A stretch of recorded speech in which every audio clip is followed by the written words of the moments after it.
अवघ्या 7 महिन्यापूर्वी विवाह झालं। गर्भवती महिलेनं सासरच्या छळाला कंटाळून राहत्या घरी गळफास घेऊन आत्महत्या केल्या। भदोले येथे मंगळवारी सायंकाळी काय घडलं ते पहा। अनुराधा ऋषिकेश मदने, वय वर्ष 20 असं विवाहित महिलेचं नाव। 14 एप्रिल 2024 ला विवाह झाला। विवाह झाल्यानंतर 1 महिन्याच्या आत पती त्रास देऊ लागला।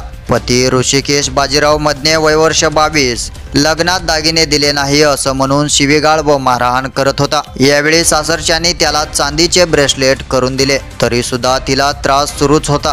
याबाबत तिने आपल्या माहेरी कळवल्यानंतर तिला माहेरी घेऊन जाण्यात आलं। सासरच्या लोकांनी मध्यस्थीनंतर त्रास देत नाही असं कबूल करून तिला पुन्हा भादोले गावी नेलं, परंतु त्यानंतर पुन्हा नवी मोटरसायकल घेण्यासाठी 1.5 लाख रुपये घेऊन ये असं म्हणून मारहाण करून छळ करू लागला। वारंवार होणाऱ्या मारहाणीस कंटाळून तिने राहत्या घरी मंगळवारी सायंकाळी गळफास घेऊन आत्महत्या केल्या। या घटनेची नोंद वडगाव पोलीस ठाण्यात झाली असून पती, सासू, ननंद या तिघांवर गुन्हे दाखल करून त्यांना अटक करण्यात आली।